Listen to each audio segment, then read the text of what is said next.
He's coming off the screen. Jack throws it off. Doug throws it up. Shot is good. Jack threw it up. The defense is back and ties the game at 110. Leading up to this game, I initially wanted to give Jarrett Jack some crap. He played all right. But we still lost. We lost a game against the Chicago Bulls team that we continue to make look like one of the best teams in the league. This time it's at home, so it's not for.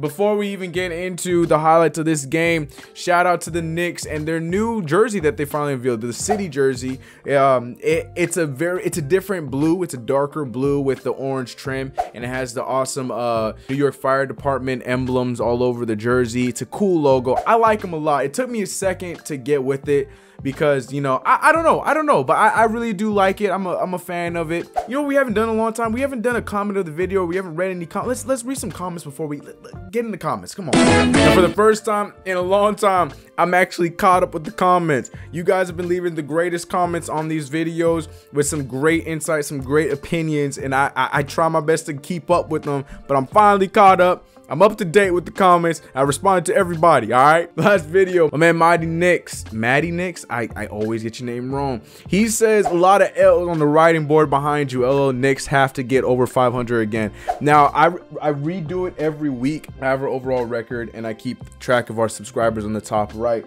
Now, as of right now, we just got the 1 L for the one game we played this week. But you're right. Last week, if you look at the clip from the last video, we lost every single game except for the last game of the week that we ended up winning against Dallas. Now, you're gonna be seeing them. The board's right there. I ain't got nothing to hide as far as how we've been playing. Now, Carl Jean Baptiste. Now, I didn't respond to your comment because I specifically wanted to respond to your comment in this video, and I also want to hear what you guys have to say to this comment. Carl says, all right, I'm gonna say it. Frank isn't the future at PG. Don't kill me, y'all, but you see it too. Limited handles, meh jumper, and quick question. Has he dunked at the ball once yet this season? Yeah, like 3 times. Separate games, but he's dunked the ball. He's a 3-and-D player without the 3. Yes, he's a solid playmaker, but at where he was drafted, I gotta say, mistake. Cheers. Now, I have so many things to say about this. I think before I go into my opinions on what you said, I'm gonna go with where I agree.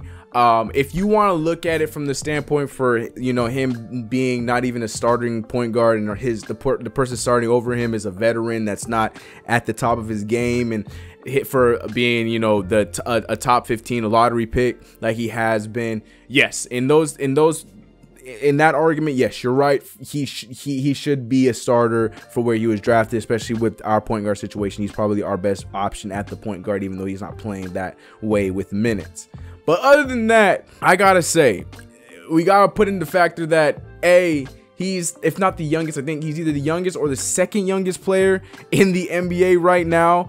And B, as far as what you're talking about with the 3-and-D and stuff like that, he's still figuring out his game. Now, I get it if, you know, we drafted a player that looks like he was clueless and he's doing all these things, but he's barely 19 years old, and the potential has been seen every game he's played. Yes, he makes mistakes on fouls. Yes, he makes mistakes on turnovers, but for the most part, the way that he fills the stat sheet and plays the defense the way he does, it's one of those things that it's a future aspect that you can see. Like the best example I've used with other people I've talked about is a guy, and I liked him at the time, and you saw him yesterday against the Bulls, is Jerry Grant. Jerry Grant was a guy that had a high ceiling at the time. A lot of people were very excited about him when we drafted him and saying this and that about him because he played well in college, but you could see what he was going to be when he was playing. And Phil Jackson, as much as we hated it at the time, Phil Jackson, he capitalized on his great season before to get what we were able to get in, you know, Derrick Rose the next season and stuff like that. And he's really capped out being the kind of player that he is, and he hasn't really done much. I'm sorry, not Derrick Rose. Was that? I think that was the deal for Justin Holiday. Which deal was that? I don't remember which deal it was, but you get the picture, and you've seen that he hasn't really, you know, gone up and above. He's becoming their second option at point, but then once Cameron Payne comes back, probably the third option. But what I'm saying is, with Frank Ntilikina, you're seeing the possibility you're seeing, the future with Ntilikina. And you know, his jump shot is, I don't know why you're saying it's meh. His jump shot is actually very nice. He just needs to shoot it more consistently. That's his problem. But he has a very, very nice jump shot. I don't mean to use this comparison because, you know, they're both French, but he's a better shooting, better defending Tony Parker when he was that age. Let's be real. Tony Parker was a player that showed a lot of, you know, sparks because he got good playing time, but he didn't do the greatest his rookie year. But he showed sparks for the player that he was gonna be. And I feel like Frank Ntilikina is doing the same thing, just with a better jump shot and better at the defensive end.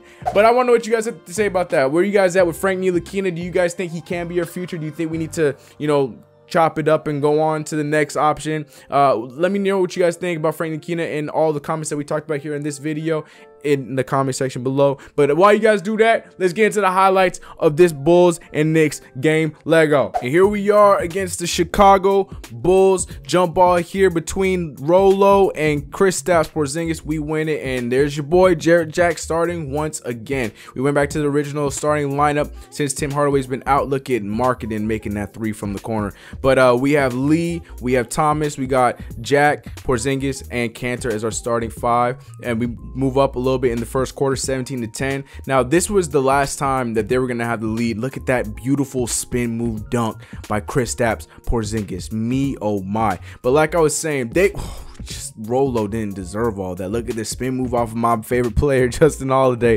But Rolo, why'd you jump? Just sit there and take it. Second quarter, it's 48-43. The Knicks were gonna be strolling up until the fourth quarter. Marketing with almost 10 threes in today's game. He ended the game with 8 threes, and KP just kept daring them. We moved to the third quarter. We got Chris Dunn getting the ball over to Rolo. We're up 72-64. Again, one of his 8 threes right there from Lauri Markkanen. The rookie playing like a vet out there, but the rookie out there doing great things. Look at him. Nobody stepping up. Dougie McBuckets is trying, and Markkanen takes it all the way to Enes Kanter as he puts the jam over him. 71-74. Let's get a replay of that. Look at that. Kanter, get out the way. I don't understand what Kanter think he was gonna do there. Why was he going for the block? I never understood. I'm not a fan of letting him go, but foul him in that situation. You can go up and get a good strong foul. But we're moving into the fourth quarter. Jarrett Jack, we're at the end of the fourth quarter. Jarrett Jack making that crazy fadeaway shot. We're missing a lot of the comeback, but I want to get rid of all that stuff that, you know, we didn't need to see the roughness. But look at my man Michael Beasley trying to go for a shot. That's when they forced the ball to him, when there was plenty of plays before that where he should have got the ball. But KP making the monster block as they get the ball out to Chris Dunn. Look at this great defense by David Nwaba. I'm a fan of him. I really like his game. Look at the fast break though. We're able to recover ourselves, and KP getting that block. Now there's 8 seconds left in the quarter. We're seeing Chris Dunn making his work. Now I'm gonna be completely honest with you. I wanted him to make that shot right there. Now just for the point where I wanted to make that point that we need to stop letting Jack end games. But then Jack proceeded to prove me wrong in overtime. Jarrett Jack trying to get that alley-oop there to Michael Beasley, doesn't get across, and we go into our first overtime. But here comes Chris Dunn once again, not having one of his best games, but he did have 5 steals. Look at the shot there by Lauri Markkanen, another 3 over the top, tying the game in overtime. Jarrett Jack with one of the most New York plays you can ever get, right off the back, going with the floater on the baseline. And there it is. We already showed this highlight earlier on the game because I thought it was so great. We had to see it one more time. Look at it again. I mean, the coaches, everybody, no one saw that coming. You could just see the bench standing there like, man, he really did that to my boy. Now it's 110. Chris Dunn trying to mark up. Look at Jarrett Jack. Jarrett Jack just caught slipping. He did, and luckily they missed that shot. But then we got Rolo with the putback dunk. And you know, in that situation, I feel like KP should have stayed with Markkanen, not tried to do the switch like right here. And we got Chris Dunn putting on the moves on our boy Kyle O'Quinn, and again missing a great shot.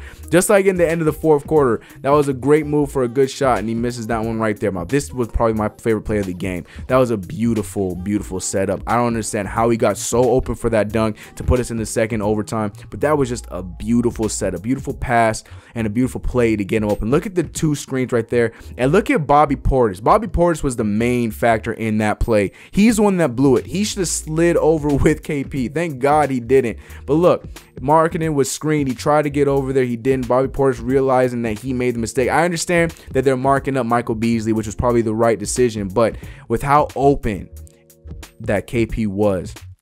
Great play right at the nick of time too. We moving into the second overtime where things started to go bad. It's 116-116. Another great setup here by Chris Dunn. Chris Dunn trying to get a nice floater there. He does this time to put him up 118-116. And this is where the Knicks were going to struggle to get back in this game. Look at Chris Dunn being a leader. Chris Dunn getting the screen there, get to the Rolo. This time it doesn't get across to him. Jarrett Jack looking. He has options. He gets it to Michael Beasley and turns the ball over.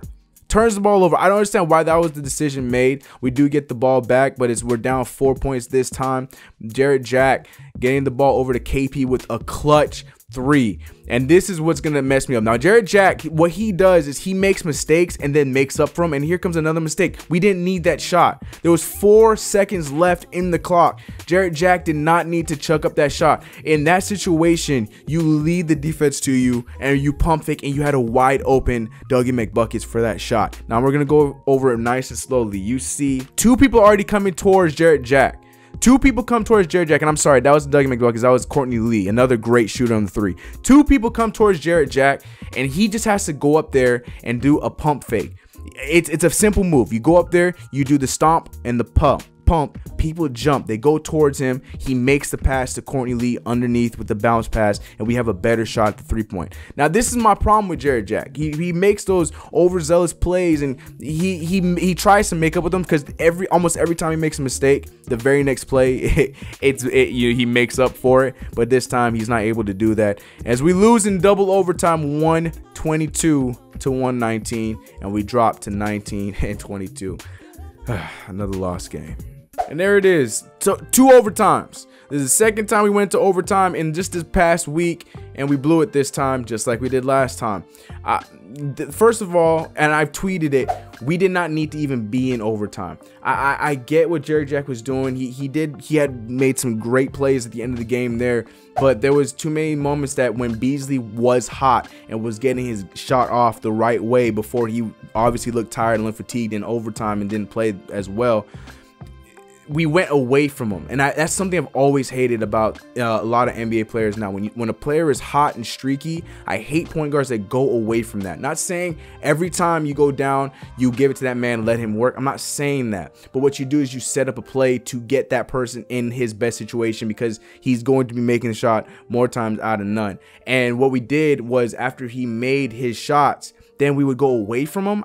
That's the part that got me, and I feel like we shouldn't have even been in overtime when we were. I mean, also plus the other mistakes we made leading up to the end of the 4th quarter. But that's just my opinion on that. Michael Beasley had another good game up until the overtimes, where he obviously looked tired and he was taking some terrible shots, and a lot of things went wrong. Michael Beasley was not the only problem. But let me know what you guys have to say about Jarrett Jack's game. Even though he had a triple-double, you guys still, not as sold as him being our starting point guard or even being on the team. A lot of trade rumors going out there with Willie Herman Gomez. A lot of craziness is going on right now. We need to pick it back up. We have a game tomorrow. We're gonna figure it out, guys. We're gonna figure it out, but we're getting very dangerously close to that. You know what? Tanking situation. We're still right there, 19-22, 3 games under 500. That's fine. We have a pretty winnable schedule coming up. We feel like we can figure it out. But until then, y'all, I'm gonna catch you in the next video. Be safe, everybody. Much love to you guys, man. We're almost at 700 subscribers. Appreciate y'all. Let's get out of here. Let's go Knicks. I'm out.